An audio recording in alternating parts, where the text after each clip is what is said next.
guys? Captain's back. Happy Homebrew Wednesday, everybody. Homebrew review. Last one of my Eladio wheat beers. This one has been on the shelf, according to my notes, for 9 to 10 months. So we're looking at, and one of the bottles that I brewed was 7.2, the other one was 6.3 ABV. So I'm not sure which this is out of the two, which one came out stronger, which one's not. There's no note. I got no notes after 10 months, 9 to 10 months. So yeah, so let's crack it open and see what we got. Ooh, yeah, nice hiss. A lot of carbonation. Ooh, whoa. Oh yeah. Well, might have to sit on this one a little bit. Yeah. Let's just say we got a lot on the head department.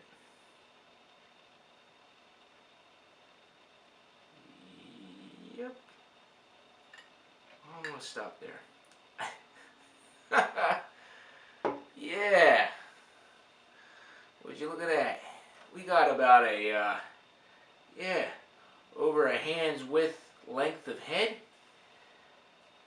But from what I see of the color in there, it's beautiful. Nice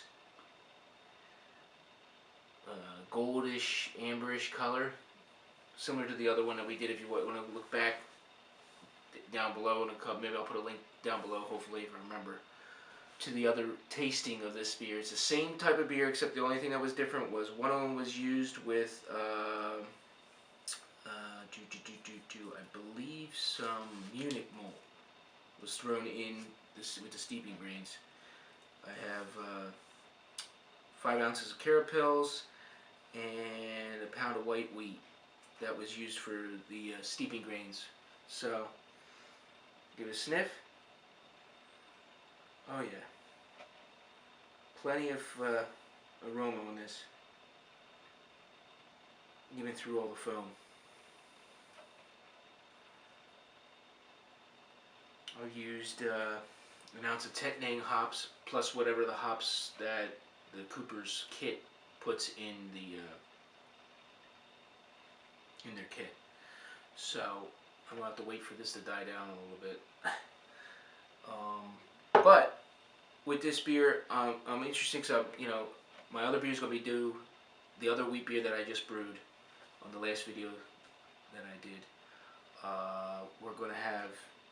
I don't have any, obviously I was going to save it to do a taste test, but they're two different beers. One was the wheat beer that I just did was a partial. This was all extract.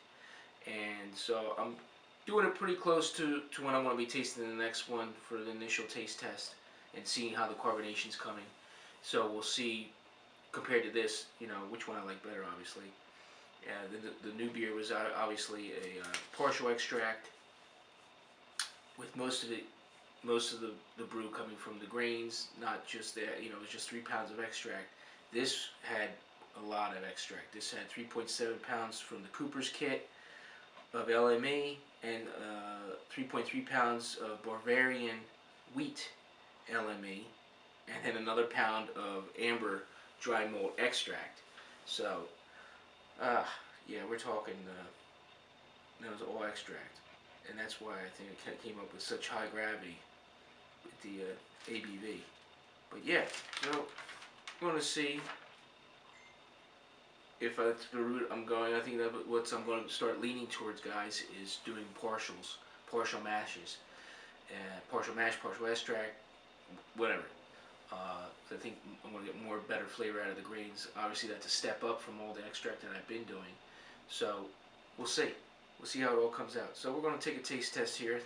As you can see, it's crystal.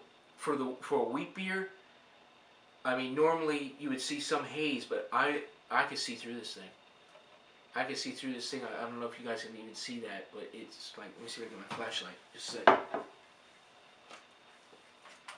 Out of all my beers, the wheat beer that I've done with the Cooper's kits has been my favorite. besides my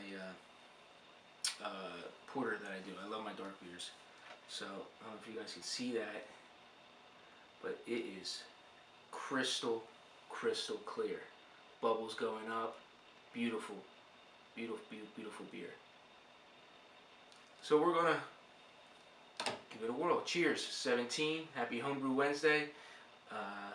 This might go up tonight, and it is Wednesday. Just got home from work, as you can see. So we're gonna take a taste test. Been waiting for this. 10 months, 9 or 10 months. Not sure which, but close enough.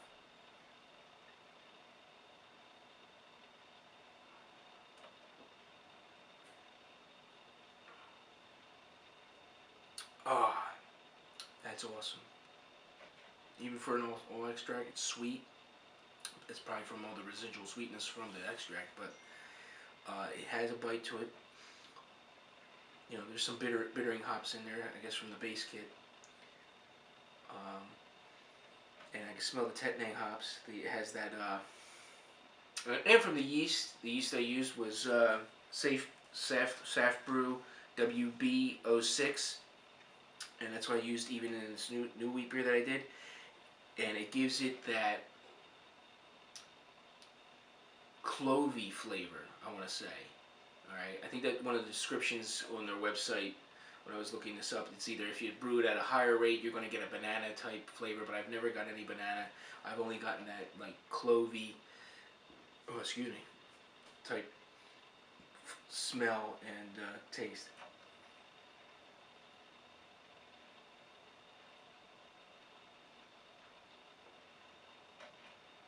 But yeah, just as great as when I was drinking this on a regular basis as my main beer when it came out. The only thing I will say is that after sitting in the bottle for 10 months, it's crystal clear. So that goes to show you about something about bottle conditioning. You know, even with that, you know, as homebrew, this is probably the clearest beer I ever made. But obviously, when it was first drank, it was cloudy, and I figured it was cloudy. It's a wheat beer. It's supposed to be cloudy. It's not supposed to be crystal clear. But this looks just like a store-bought. And I'm really amazed. And look at the head sticking around. But I think the head sticking around definitely because of it being with the wheat, the pound of wheat grains that I used in there. And being a wheat beer, it tends to, you know, it has a different type of head that it gives. A very fluffy head. And as you can see, that even in the bottle it's doing it. But I don't know, guys. I bulk primed this next batch, so I'm going to be interested to see how it comes out carbonation-wise, because I've always used the carbonation drops. You know, it makes it easy, but it doesn't allow for, you know, different styles of beer. You know, especially with the porters and the stouts, I don't want that much. I don't want this much head on my stouts and porters. But every time I've been getting it, I've been getting this giant head in all my beers. So I'm trying to experiment now with the bulk priming and see where, you know, how the carbonation level is going to be. Especially with my porter and stout, I don't want it like this anymore. And it just seems like the longer it sits in the bottle, it over carbs. And it, like, I've had bottle bombs. Like the last crate of beers I had, which had like 5 to 10 beers, they all had to be opened up outside or in the sink. They were overflowing. I got to keep gassing them, and it was just a pain in the ass. I don't want that happening anymore.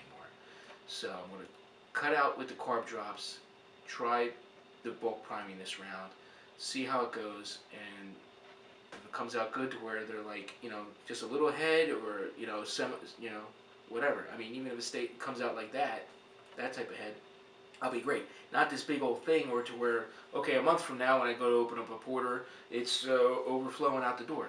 You know, it's crazy.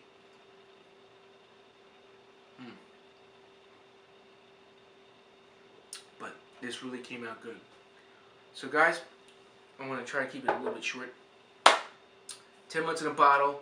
I'm going to say that this was excellent brew. And it's the last one of the batch.